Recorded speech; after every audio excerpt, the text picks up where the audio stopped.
particulier en Espagne. Leur joie, leur tristesse, leur vie. Cela s'est passé en Albanie entre 1935 et 1944. Mais ceci s'est passé aussi au Maroc, Tunisie ou encore en Inde et au Japon. On ne parle pas souvent d'eux, mais aujourd'hui nous devons plus que jamais mettre de la lumière sur ces actes exemplaires. I Am Your Protector se charge de commémorer différemment, basé sur un modèle qui déclenche avec succès le positivisme et la transformation d'un discours de haine à un discours constructif. I Am Your Protector est une communauté de personnes qui parlent et se battent pour au-delà de la religion, des races, des sexes et des croyances. En face de l'intimidation et du génocide, nous pouvons soit rester silencieux et tourner la tête dans l'autre sens, mais nous pouvons aussi prendre la parole et nous défendre et défendre les uns les autres. En cette journée internationale du souvenir de l'Holocauste, nous honorons les protecteurs qui ont sauvé des gens qui ont été persécutés pendant la Shoah. La haine devient légitime et acceptable quand un groupe est représenté comme monolithique et quand ce groupe est perçu comme représentant d'une menace, un ennemi. Le concept de l'ennemi est un concept de construction. Ainsi, il peut être déconstruit par l'apport à notre connaissance et à notre conscience collective des actes de bravoure de musulmans et chrétiens, des gens qui avaient un cœur grand et que leur descendance les porte en fierté. I Am Your Protector est une communauté unie par les valeurs partagées que nous sommes protecteurs l'un de l'autre, indépendamment de la nationalité, la religion et les croyances. En ces jours difficiles, quand certains parmi nous sont habités par des craintes, des peurs et des incompréhensions vis-à-vis des réfugiés qui arrivent à débarquer en Europe, le rappel du partage et de la solidarité humaine est plus que nécessaire. L'histoire ne fait que se répéter finalement. Dans son message d'excuse de ne pas pouvoir être avec nous, l'ancienne présidente de la Confédération, Mme Ruth Dreifuss, me disait cela. Il est d'autant plus important de donner en exemple celles et ceux qui s'y sont opposés et ont choisi de protéger des êtres menacés, plutôt que de crier avec les loups et d'obéir à des ordres inhumains. Rappelons-nous de ces actes de bravoure et tournons la tête vers l'avenir en étant tous ensemble. Je vous remercie infiniment de votre présence nombreuse ce soir. Je donne la parole maintenant à M. André Castella, secrétaire général adjoint du canton de Genève, et tout de suite après à M. Thierry Apotello, président de l'Association des communes genevoises. Alors, je vais très rapide sur le protocole, vous êtes d'accord, mesdames et messieurs et chers amis, si vous êtes d'accord. Comme ça, je vous apporte déjà les salutations de M. Pierre Maudet, conseiller d'État chargé du département de la sécurité et de l'économie, qui ne peut pas être avec nous ce soir, mais il l'est, en tout cas par le cœur. On n'a pas commencé par éliminer des hommes, des femmes et des enfants. Non, non, on a commencé par dire des mots. Juste des mots, mais des mots qui désignent, des mots qui hiérarchisent, des mots qui excluent, qui déshumanisent. Une fois les mots chevillés dans les esprits, ces mots, on les a inscrits dans des lois. On a interdit à des femmes et à des hommes juifs d'être médecins, d'être fonctionnaires, d'être magistrats. L'irréversible outrage était désormais possible. Alors le plan fut appliqué de façon précise, comptable, consciencieuse, décomplexée. On a partagé le travail et les responsabilités. Je n'ai fait que conduire un train, je n'ai fait que tenir le registre du camp, je n'ai fait qu'obéir aux ordres. Ce n'est pas moi, c'est le système qui est coupable. Tous, nous disait Primo Levi, tous, nous devrions savoir ou nous souvenir que lorsque Hitler et Mussolini parlaient en public, ils étaient crus, applaudis, admirés. Les idées qu'ils proclamaient étaient en général aberrantes, stupides, cruelles, et pourtant ils furent acclamés et salués jusqu'à leur mort par des milliers de fidèles. Ces fidèles n'étaient pas des bourreaux nés, mais des hommes quelconques, ordinaires, prêts à croire et à obéir sans discuter. Il faut donc nous méfier de ceux qui cherchent à nous convaincre par d'autres voies que celle de la raison. Dans la haine nazie, il n'y a rien de rationnel. Nous ne pouvons pas la comprendre, mais nous devons comprendre d'où elle est issue et nous tenir sur nos gardes. Si la comprendre est impossible, la connaître est nécessaire, parce que ce qui est arrivé peut recommencer. Alors, ainsi à Genève, le Conseil d'État, mais pas seulement, et que je représente ce soir, par mille et une actions, offre quotidiennement, même si ça ne se voit pas toujours du premier coup d'œil, contre le racisme, contre les discriminations, contre l'exclusion sociale. Le Bureau de l'intégration, ici représenté par Nicolas Roguet, en sait quelque chose. Mais chacun sait que la loi et l'action de l'État ne seraient rien sans les valeurs républicaines qui les fondent, sans l'égalité, sans la solidarité, sans le respect mutuel, sans la justice, sans la laïcité qui permettent à chacun, croyant ou non croyant, de trouver sa place dans une société plurielle, diverse, multiculturelle. Puissions-nous tous, toutes et tous, tous les jours, être les dignes successeurs de ceux qui furent témoins et même victimes des horreurs, et après eux, emporter à notre tour le poids et la responsabilité. Je vous remercie de votre attention.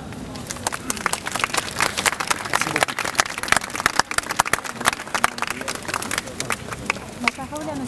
Thierry Apotello, président de l'Association des communes genevoises et maire de Vernier.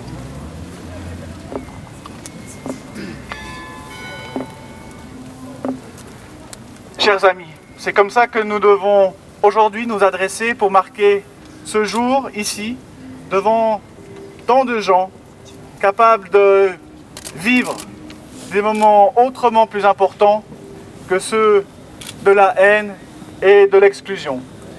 C'est pour moi un immense honneur que d'avoir été invité pour cette cérémonie toute conviviale, toute amicale et qui marque l'amour des peuples prêt à dépasser l'histoire. Je tiens tout d'abord à remercier les organisatrices et les organisateurs de cette manifestation au nom des communes genevoises que je représente ici, parce que c'est une manifestation importante pour le souvenir, dans un monde particulièrement difficile que nous rencontrons toutes et tous aujourd'hui, qui voit les communautés se monter les uns contre les autres. Nous avons à faire preuve d'une intelligence supplémentaire.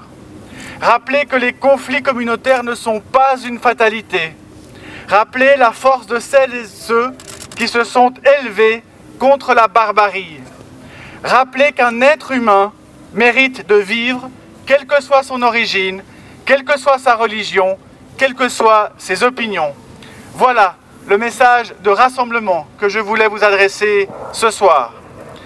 Briser les stéréotypes, refuser les amalgames réducteurs, lutter pour la paix et la cohabitation pacifique, respectueuse de toutes et de tous, c'est là le plus noble des combats et je félicite chaleureusement les collectifs I Am Your Protector et l'Université populaire albanaise d'avoir organisé cette manifestation du souvenir. En nous rappelant ces héros anonymes qui ont sauvé des vies au péril souvent de la leur, en nous rappelant que les humains sont d'abord des humains d'où qu'ils viennent, vous faites ainsi et nous faisons ainsi un acte de mémoire terriblement important, terriblement nécessaire, et qui colle ainsi parfaitement à la réalité du monde d'aujourd'hui, où tout le monde semble avoir oublié le poids de l'histoire et les enseignements nécessaires que nous devrions en retirer. Chers amis, à Genève, nous avons la chance de vivre dans un environnement pacifique, multiculturel. Nos communes mélangent allègrement les origines, les nationalités, les religions et les cultures pour former un multipote international dont nous pouvons toutes et tous être fiers. Cela, bien sûr, n'est pas allé toujours de soi et il a fallu construire cette cohésion sociale au fil des années, au fil des siècles. Mais finalement, le résultat est là et nous pouvons, de notre point de vue, constater qu'il fait meilleur de vivre à Genève que dans bien des coins dans le monde. Mais attention, cette cohésion sociale qui fait notre force peut être rendue fragile par un certain nombre de décisions. C'est un combat que l'on ne peut réellement jamais gagner si on ne continue pas à lutter au quotidien pour l'entente, le respect, la solidarité, d'où qu'on vienne, d'où qu'on soit, qui on soit.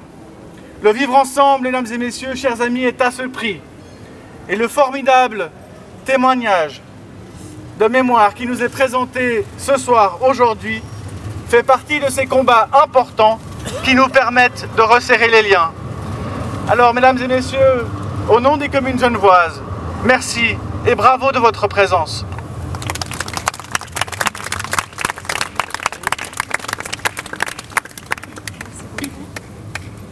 On donne maintenant la parole aux lecteurs qui vont lire sur les personnalités qui ont été des sauveurs de la Deuxième Guerre mondiale. Je présente Madame Martine Sumy, conseillère municipale en ville de Genève, Nicolas Roguet, délégué à l'intégration du BIE, du Bureau d'intégration des étrangers, Émilie Elkheim, directrice de I Am Your Protector pour Genève, Monique Ekman, professeure émérite de la Haute École sociale, Naïm Malay, ancien ambassadeur du Kosovo, Madame Danielle Cavaroli, représentante de la LICRA Genève, Carmen Fröhlichen-Stines, que je remercie beaucoup, elle est venue de Zurich, membre de la Commission fédérale d'immigration, exprès pour la cérémonie, Marie Sénèque, présidente de l'Appel spirituel de Genève. Mais avant de faire la lecture, on va peut-être écouter un message à 3 voix de François Garay, le rabbin du Gilles, Marie Sénèque, présidente de l'Appel spirituel de Genève, et le représentant de la Fondation de l'Entreconnaissance, Monsieur Ahmed Shbab. Voilà. Aujourd'hui, nous commémorons le jour qui fut pour certains la libération de l'esclavage. Libérés des camps, ils sont redevenus des sujets à part entière. Ils ont pu retrouver leur humanité, alors que tout avait été fait pour les chosifier, leur retirer leur dignité d'homme et de femme.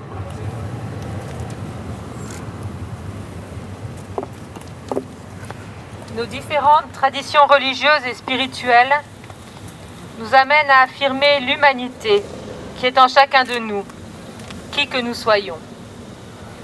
Nous croyons que chaque être humain porte en lui une part inaliénable, que rien, pas même la torture et l'humiliation, ne peut réduire à néant. Il est de notre responsabilité d'en prendre soin, de prendre soin de l'autre.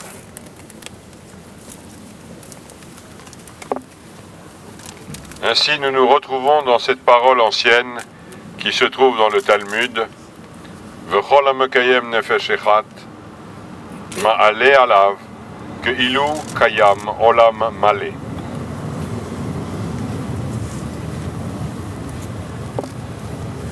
Et dans le Coran en arabe, qui sauve une vie, sauve toute l'humanité. Ainsi que dans cette parole de Christ qui reprend les mots de l'Ancien Testament, tu aimeras ton prochain comme toi-même. Nous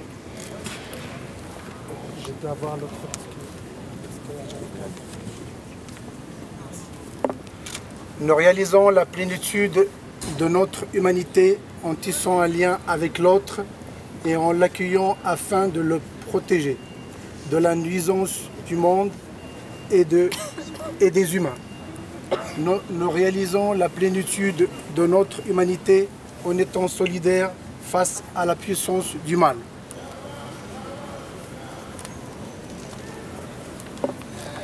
Vous allez entendre des témoignages de solidarité, des situations vécues de musulmans protégeant des juifs ou des chrétiens, de chrétiens protégeant des juifs ou des musulmans, de juifs protégeant des musulmans ou des chrétiens.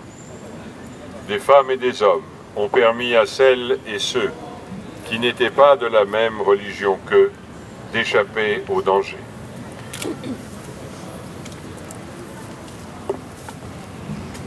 Ils se sont mis en danger et en péril pour que des vies soient sauvées.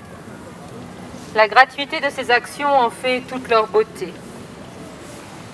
Dans notre Europe, des frères et sœurs en humanité ont incarné la conviction que la solidarité et la compassion priment sur toute autre considération.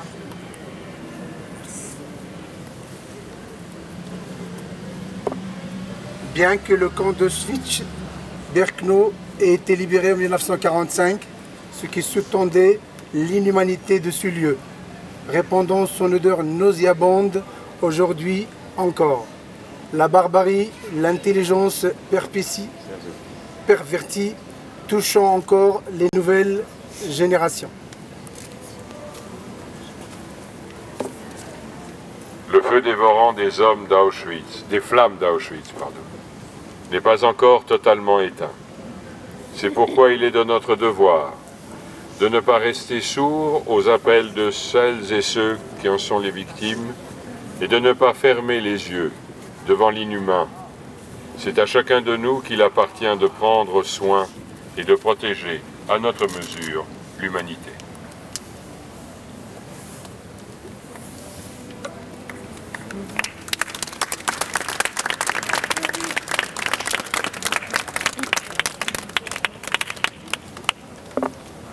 Alors, j'appelle Madame Martine Sumi pour la première lecture. Bonsoir. Zog Ier, roi d'Albanie, pays à majorité musulmane, ouvrit les frontières de son pays aux Juifs pour leur permettre d'échapper aux nazis et ordonna à toutes les ambassades albanaises de fournir des visas aux Juifs fuyant les persécutions. L'Albanie fut le seul pays d'Europe dont la population comptait plus de Juifs après la Seconde Guerre mondiale qu'avant.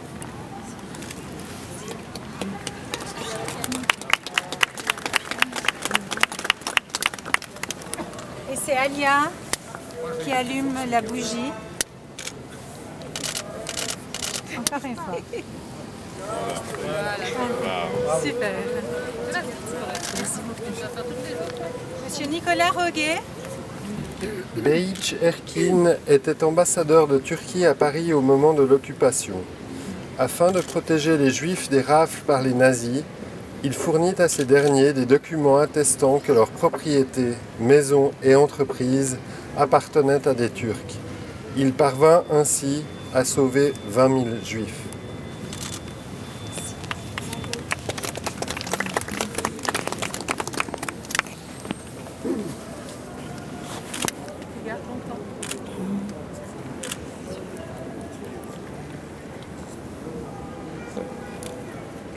En délivrant des papiers suisses de protection aux Juifs de Budapest pendant la Seconde Guerre mondiale, le vice-consul de Suisse Karl Lutz mena la plus importante opération de sauvetage du XXe siècle, sauvant ainsi la moitié des survivants juifs de la capitale hongroise. Lutz plaça également 76 bâtiments de Budapest sous immunité diplomatique suisse dans le but de protéger les civils juifs.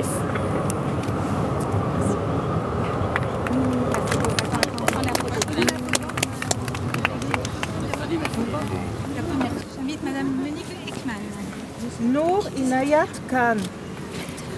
Noor, d'origine indienne et américaine, a servi comme opératrice radio pour les Britanniques pendant la Seconde Guerre mondiale.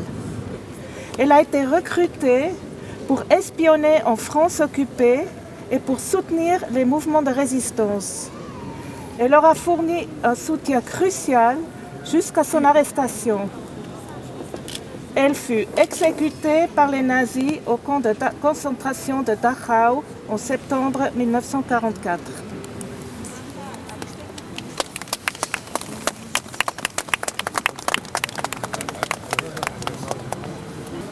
Ahmed Pacha Bey et son cousin Monsef Bey se sont mobilisés contre les lois antisémites du gouvernement de Vichy en Tunisie et utilisé les lacunes juridiques et les mesures spéciales pour aider les Juifs tunisiens à éviter des mandats d'arrêt et les déportations.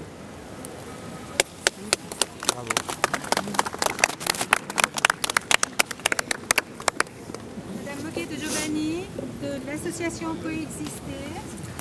Alors, Si Ali Sakat, ancien maire de Tunis. Si Ali Sakat passa sa retraite dans une ferme dans la vallée de Zagouane, au sud-est de Tunis, dans les années 1940. Pendant la bataille de Tunisie, 60 travailleurs juifs qui s'étaient échappés d'un camp de travail allemand situé à proximité frappèrent à sa porte. Sans hésiter, il lui offra refuge et abri. Merci. Daniel Chiavaroli, au nom de l'association La Licra. Chiun Sugihara, alors vice-consul pour... Alors vice-consul pour l'Empire du Japon en Lituanie pendant la Seconde Guerre mondiale, Sugihara aida plusieurs milliers de Juifs à quitter le pays en leur délivrant des visas de transit afin qu'ils puissent se rendre au Japon. Ces visas de voyage facilitèrent la fuite de plus de 6000 réfugiés juifs vers le territoire japonais.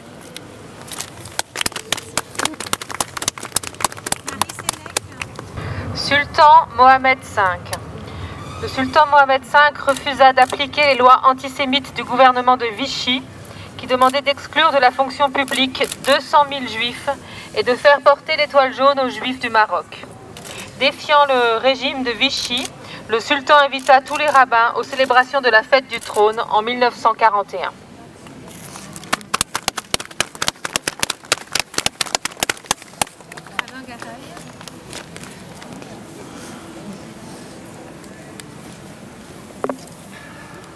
Khaled Abdul Wahab.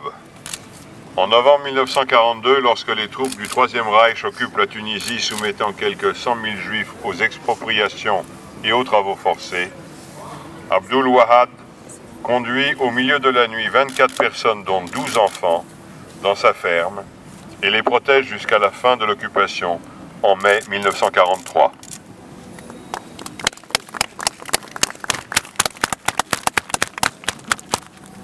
Madame Carmen voilà, qui va lire le dernier texte avant la Commission fédérale d'immigration.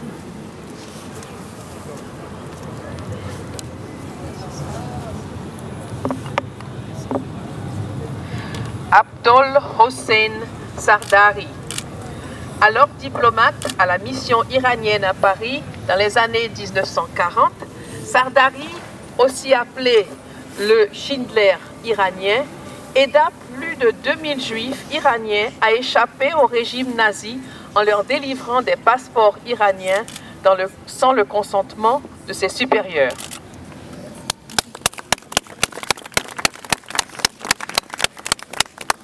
On vous invite à lire ensemble ce texte. Allez, nous lisons ensemble. Le monde ne sera pas détruit par ceux qui font le mal.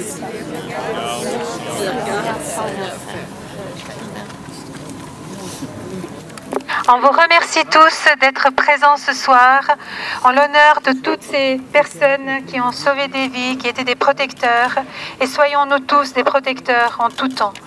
Je vous souhaite une bonne soirée et puis je suis sûre qu'au nom des organisateurs, que je remercie infiniment d'ailleurs, je suis sûre qu'on se reverra bientôt, en tout cas en septembre pour une grande activité exposition à la place de Plein Palais. Bonne soirée à tous et bonne continuation dans vos vies.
Le monde ne sera pas détruit par ceux qui font le mal, mais par ceux qui les regardent sans rien faire.